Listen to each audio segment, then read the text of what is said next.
Hello, welcome to Dan's Bike Show. I'm Dan. Today, I'll update you on USA Bike Challenge, review some parts, and preview the next project. First, the update on Project USA Bike Challenge. When I showed this photograph in episode 1, I started to panic just a little bit. I noticed that my brake levers were not in the photograph. This is a small crisis, because I have some nice parts. It would be a shame to lose them. Luckily, I discovered a box of treasure. It was leftover parts from a bike project I did last year. I sacrificed my hardtail to build a full suspension mountain bike for my special lady friend. If there's a week when I don't make a lot of progress on any of the projects, I'll take you out to my garage and show you all the bikes that live there. For now, let's get to that update. First thing you usually do when you start to build a bike is put it in the repair stand. To put it in the repair stand, you have to have a seat post because the repair stand grabs the seat post. In order to attach the seat post to the frame, you need a seat binder. Mine is on back order. I worked around the small problem by putting the frame directly in the repair stand. This is not preferred practice, but if you take the necessary precautions, which I did, you won't ruin your finish or crush any of your frame tubes, which is nice. With the frame in the repair stand, I wanted to press in my headset. I don't have a headset press, so I made one. Now my Chris King headset is installed, and I also installed the White Industries bottom bracket. After I installed the White Industries bottom bracket, I wanted to put my White Industries cranks on.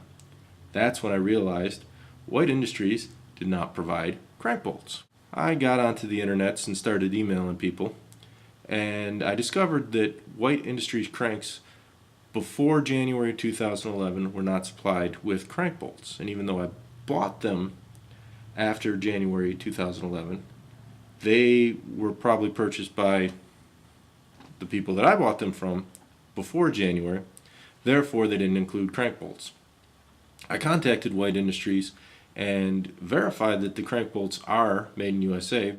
The good news for you is that if you buy White Industries cranks now, you should get crank bolts.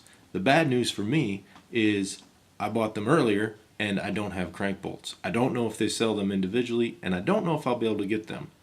I will continue to try until next week Tuesday. If I don't have them by then, I'm just going to make my own crank bolts. Let's take a look at the progress so far. The frame is shown with the headset installed and the bottom bracket.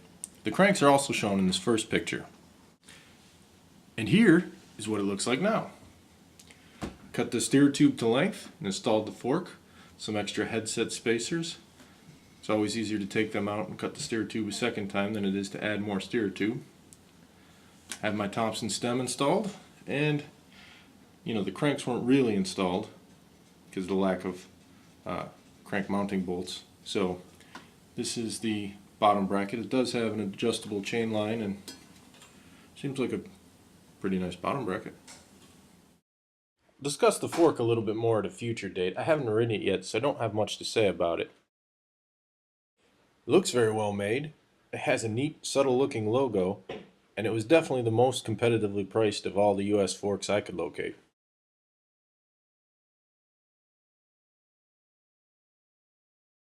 For the review section of this episode, I want to take a look at two parts.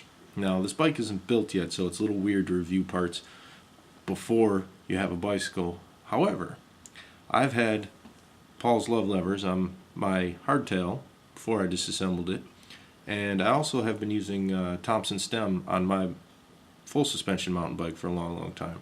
So even though the Project USA Bike Challenge is not complete, I can start reviewing parts because I have experience with them. Paul Components love lever. This is the 2.5 lever. I had this on my hardtail for a number of years, and it's a little bit dirty, but it still looks pretty new. It's in good condition. Paul manufactures the barrel adjusters himself. He doesn't outsource these, which I think is interesting, because if you went to a machine shop with a drawing for a barrel adjuster, you'd probably end up paying almost as much as the entire brake lever cost just to get a barrel adjuster made. According to Paul's website, the construction is 6000 series aluminum, 6061, and it's all machined. Very simple, very clean lines, very elegant design.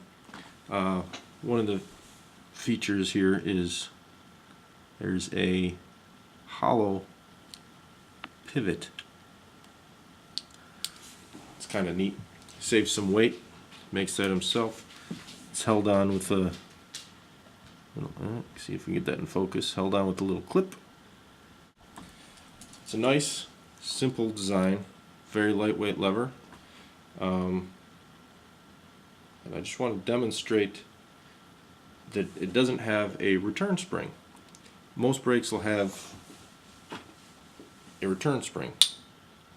You let go of the lever, snaps back. Paul doesn't have that. However, at the wheel, cantilever brakes do have a return spring. This design relies on that return spring to pull the lever back. Simplifies the design, reduces weight, and from my experience, it works just great.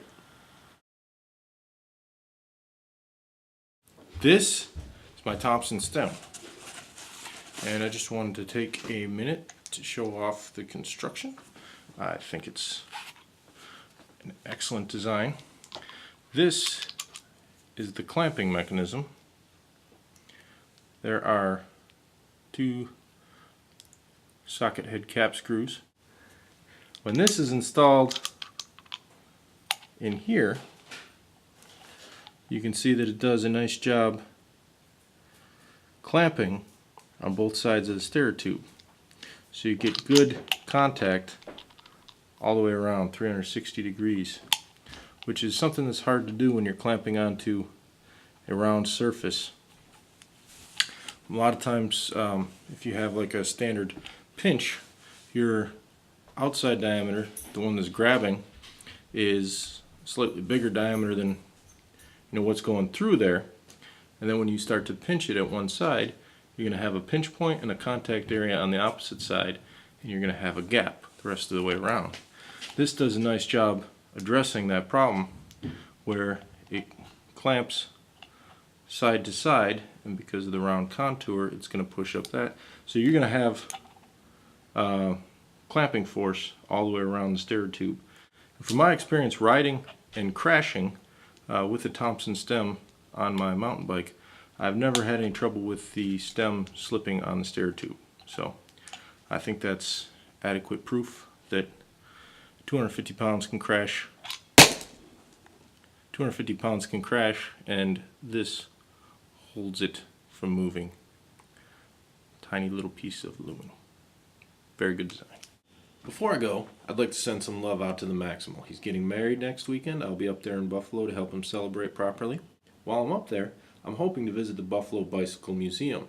Maybe I can get some footage and some ideas for a future episode. That should be fun. Also, I want to ask you, the viewer, for some help.